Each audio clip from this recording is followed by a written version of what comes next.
Hello नमस्कार दोस्तों, स्वागत है आप सभी का एक बार फिर से। आज की इस वीडियो में बात करेंगे शाला दर्पण पोर्टल पर कैसे नवीन विद्यार्थियों का प्रवेश किया जाता है। तो चलिए शुरू करते हैं। इसके लिए आपको अपने जो स्कूल की लॉगिन के लिए 6 डिजिट एनआईसी आईडी है उसे शाला दर्पण पोर्टल को लॉगिन कर लेना है। लॉगिन करने के बाद में आपके सामने स्कूल का लॉगिन पेज दिखाई देगा। यहाँ पे आपको विद्यार्थी टैब पर क्लिक कर देना है।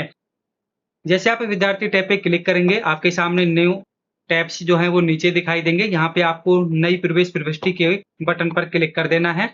जैसे आप क्लिक करेंगे, आपके सामने नीचे एक और पेज ओपन होगा। यहाँ पे आपको जिस भी कक्षा में नवीन प्रवेश करना है उस कक्षा का चयन करेंगे। मैं मेरी स्थिति में यहाँ पे प्रथम कक्षा का चयन करता हूँ। उसके बाद में आपको यहाँ पे एडमिशन की जो माध्यम है उसका यहाँ पे आपको चयन करना होगा कि आप विद्यार्थियों का एडमिशन किस माध्यम से करना चाहते हैं। यदि किसी आंगनवाड़ी से प्रवेश करना चाहते हैं तो अन्य किसी आंगनवाड़ी का चयन करें। विद्यालय समन्वित आंगनवाड़ी से प्रवेश है तो विद्यालय समन्वित आंगनवाड़ी। अध्ययन हेतु यदि प्रथम बार है तो इसका चयन करना है। निजी विद्यालय से या पीएसपी मॉड्यूल से लिया गया है। निजी विद्यालय आरटीई के माध्यम से आ रहा है। विद्यार्थी यदि आयु के अनुसार प्रवेश किया जा रहा है वो अनामांकित या ड्रॉप आउट है या किसी राजकीय विद्यालय में शाला दर्पण पोर्टल के माध्यम से या किसी अन्य स्टेट से आ रहा है तो आपको जो संबंधित माध्यम है आपको उसका चयन करना है। मेरी स्थिति में यहाँ पर अध्ययन हेतु प्रथम बार प्रवेश है तो उसका चयन करूंगा और नीचे गो बटन पर क्लिक करूंगा। गो बटन पे जैसे ही आप क्लिक करेंगे, नीचे यहाँ पे डिटेल्स और कुछ सूचना है वो आपको दिखाई देगी। आप यहाँ पे देख सकते हैं मोबाइल नंबर सहित सभी प्रविष्टियों की पूर्ति करना यहाँ पे आवश्यक है। तत्पश्चात ही आपको सेव एंट्री के क्लिक करना है तथा उसके बाद में कंफर्म एडमिशन पर भी क्लिक करना होगा। तो दोस्तों आपको ध्यान रखना है कि यहाँ पे 2 स्टेप्स करवाई जाती है तभी जाके जो एडमिशन है वो कंप्लीट होता है। कक्षा दूसरी से 8वीं तक के प्रवेश हेतु यदि आपके पास में स्थानांतरण प्रमाण पत्र नहीं है तो ऐसी स्थिति में आपको घोषणा पत्र भरना होगा। घोषणा पत्र के लिए हम आपको बताएंगे यहाँ पे कि घोषणा पत्र की पीडीएफ फाइल जो है वो प्रिंट हेतु आपको सुरक्षित रखनी है। ऐसी स्थिति में यदि आपके पास में फिलहाल प्रिंट की सुविधा नहीं है तो आपको जो घोषणा पत्र आवेदन करते वक्त वहां पे जनरेट होता है उसके जो पीडीएफ है ना वो सेव रख लेनी है। जब आपके पास में प्रिंटिंग की सुविधा हो तो उसका प्रिंट आउट निकाल करके अभिभावक के हस्ताक्षर करवा के इसके जो आवेदन फॉर्म है प्रवेश का उसके साथ में अटैच करके अपने फाइल में लगा लेनी है। घोषणा पत्र की आवश्यक पूर्ति के पश्चात संस्था प्रधान इसे अपने रिकॉर्ड में विद्यालय में संधारित करेंगे।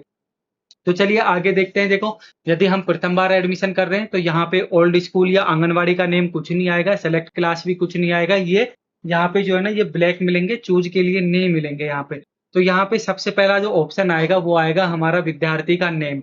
तो चलिए हम यहाँ पे विद्यार्थी का जो नाम है वो यहाँ पे एंटर कर लेते हैं। विद्यार्थी का नाम एंटर कर चुके हैं। उसके सामने आपको मिलेगा इनके गार्जियंस या पिताजी का नाम आपको ऐड करना होगा। जो इसके पिताजी का नाम है यहाँ पर ऐड कर देते हैं। तो दोस्तों आपको बड़ी ही सावधानी से जो है यहाँ पे इनका जो डिटेल्स है वो एंटर कर देनी है। उसके बाद में इसके विद्यार्थी नाम के नीचे आपको मदर नेम मिलेगा। मदर नेम यहाँ पे आपको ऐड कर देना है।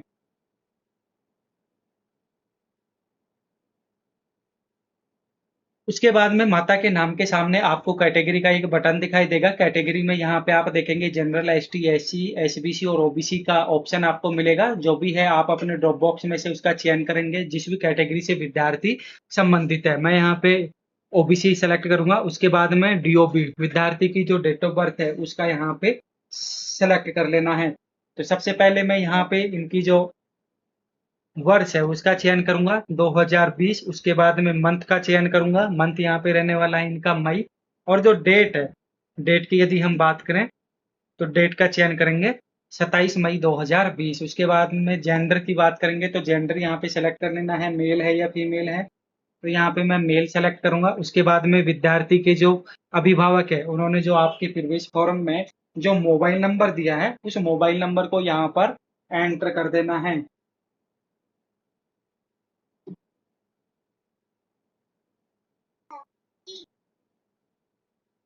मोबाइल नंबर एंटर करने के बाद में यदि आपके पास में पीसीटीएस आईडी है तो वो आपको यहाँ पे एंटर कर देनी है। सेशन जो है आपको ऑलरेडी यहाँ पे सेलेक्ट दिखाई देगा वर्तमान 2026-27। लेकिन इसके सामने आपको जो सेक्शन है उसका चयन कर लेना है। सेक्शन का चयन करने के बाद में देखेंगे थर्ड लैंग्वेज का ऑप्शन यहाँ पे आएगा। यदि आप 5वीं से अपर क्लास में यदि 6, 7, 8, 9 किसी भी कक्षा में विद्यार्थी का एडमिशन करेंगे तो यहाँ पर आपको जो है तृतीय भाषा का चयन कर लेना है। उसके बाद में ऑप्शनल वगैरह यहाँ पे अपने को कुछ सेलेक्ट नहीं करना है।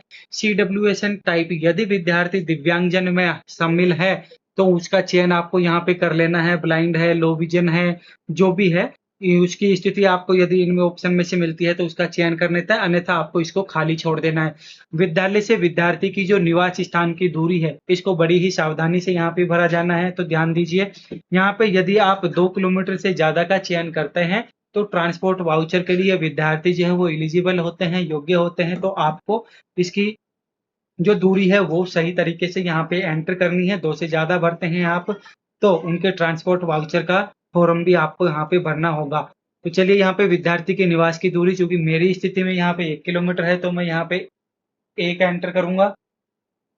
उसके बाद में आपको विद्यालय से विद्यार्थी के निवास स्थान की दर्शाई गई दूरी यदि सही है तो कारण का चयन करें। यदि ज्यादा दूरी यहाँ पे आप भर रहे हैं, 2 या 3 किलोमीटर से ज्यादा भर रहे हैं, तो उसका चयन जो है ना वो भी आपको यहाँ पे करना पड़ेगा। देखिए, विद्यार्थी के निवास स्थान के 1 किलोमीटर परिधि में राजकीय विद्यालय है परंतु स्वेच्छा से यहाँ अध्ययनरत है, या आपके लिए वो दूसरा ऑप्शन यहाँ पे देख सकते हैं, तीसरे ऑप्शन। तो 3 ऑप्शन यहाँ पे मिलेंगे। चूंकि अभी 1 किलोमीटर के दायरे में ही है तो हम 1 किलोमीटर यहाँ पे करेंगे। उसके बाद में आपको विद्यार्थी को जो है एसआर अलॉट यहाँ पे जो आपने किया है वो यहाँ पे एंटर कर देना है। तो चलिए हम यहाँ पे विद्यार्थी को एसआर एंट्री यहाँ पे कर देते हैं। एसआर एंट्री करने के बाद में student admission date according to school SR, जो विद्यार्थी का एसआर रजिस्टर में आपने एडमिशन डेट एंटर की है उसका चयन करेंगे। तो मैं यहाँ पे आज की स्थिति में ये कर रहा हूँ, तो यहाँ पे 28 जुलाई ही सेलेक्ट करूंगा। उसके बाद में आप देखेंगे यहाँ पे आपको सेव एंट्री का एक ऑप्शन दिखाई देगा, तो इस सेव एंट्री के ऑप्शन पर क्लिक कर दूंगा। सेव एंट्री के ऑप्शन पे जैसे क्लिक करेंगे आपके सामने एक पॉपअप आएगा, success student detail and update successfully. तो ये पॉपअप दिखाई देगा। इसका मतलब ये दोस्तों बिल्कुल कतई नहीं है कि आप जो एडमिशन कर रहे थे वो सफल हो चुका है या एडमिशन विद्यालय में किया जा चुका है। नहीं, अभी एक स्टेप और बाकी है। तो देखिए, आपको यहाँ पे क्रॉस बटन दिखाई दे रहा है, इस पे या यहाँ क्लोज बटन पर क्लिक करना है। क्लोज बटन पे क्लिक करने के बाद में लास्ट टाइम आपने जिस प्रोसेस से एडमिशन किया था, देखिए आपने प्रथम कक्षा का चयन किया था तो प्रथम कक्षा का चयन करेंगे। अब आपको विशेष ध्यान रखना है कि आपने अंतिम बार जब विद्यार्थी का ये एडमिशन कर रहे थे तो कौन सा माध्यम चुना था। हमने चुना था अध्ययन हेतु प्रथम बार प्रवेश। तो आपको उसी माध्यम का सिलेक्शन यहाँ पे करना है, तभी आपको वो विद्यार्थी यहाँ पे दिखाई देगा। तो चलिए सेलेक्ट क्लास और ये माध्यम जो हम सेलेक्ट कर चुके हैं, गो बटन पर क्लिक करेंगे।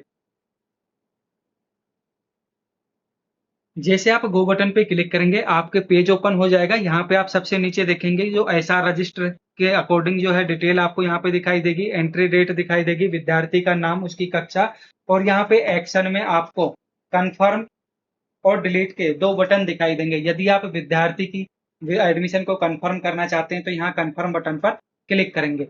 जैसे आप कंफर्म बटन पे क्लिक करेंगे ना तो विद्यार्थी की जो बेसिक डिटेल आपने एंट्री की थी वो सभी जो है आपको यहाँ पे फॉर्म में दिखाई देगी। एक बार आपको यहाँ पर फिर से जो भी विद्यार्थी की डिटेल आपने सबमिट की थी उनको वेरीफाई कर लेना है। विद्यार्थी की सभी बेसिक डिटेल जो हमने फॉर्म में भरी थी उसको चेक करने के बाद में यहाँ पर आपको कंफर्म बटन दिखाई देगा। इस कंफर्म एडमिशन के बटन पर क्लिक कर देना है। क्लिक करने के बाद में आपके सामने यहाँ पे कंफर्मेशन का मैसेज आएगा। लॉक करने से पहले यह सुनिश्चित कर ले कि सभी सूचनाएं हैं जो सही है और इसकी पुष्टि कर ली गई है। पुष्टि करने के लिए यस बटन पर क्लिक करें। जैसे आप यस पे क्लिक करेंगे इस वक्त आपका जो एडमिशन है success student profile has been added successfully, तो आपने जिस विद्यार्थी का एडमिशन कर रहे थे वो एडमिशन अभी शाला दर्पण पोर्टल पर ऑनलाइन हो चुका है। इसको चेक करने के लिए आपको विद्यार्थी टैब पे जाना होगा। विद्यार्थी टैब पे जाने के बाद विद्यार्थी खोजे पर क्लिक करेंगे। यहाँ पे आपको बाई एसआर नंबर पर क्लिक कर देना है। जैसे SIR नंबर पे क्लिक करेंगे आपके विद्यालय का डिस्ट्रिक्ट यहाँ पे दिखाई देगा, आपके स्कूल का नाम दिखाई देगा, यहाँ पे एसआर के लिए एक बॉक्स दिखाई देगा। तो आपको यहाँ पे बॉक्स में जिस विद्यार्थी को जो एसआर नंबर अलॉट किया था वो नंबर जो है यहाँ पे एंटर करेंगे और यहाँ सर्च बार पर क्लिक कर देंगे। जैसे आप सर्च बार पे क्लिक करेंगे आपके सामने यहाँ पे विद्यार्थी की जो लिस्ट है इस एसआर नंबर पे जिस विद्यार्थी को एडमिशन दिया है वो दिखाई देगी। आप देखेंगे नाम यहाँ पे दिखाई दे रहा है, DOB यहाँ पे दिखाई देगी, उसके बाद में स्कूल का नेम, कक्षा आपको यहाँ पे दिखाई देगी, एसआर नंबर और करंट स्टेटस विद्यार्थी का क्या है वो आपको यहाँ पर दिखाई देगी। तो दोस्तों आपको ये वीडियो कैसी लगी कमेंट में हमें अवश्य बताना। यदि चैनल पर नए हैं तो चैनल को सब्सक्राइब करना। मिलेंगे एक और नई लेटेस्ट वीडियो के साथ में, तब तक के लिए जय हिंद, जय भारत।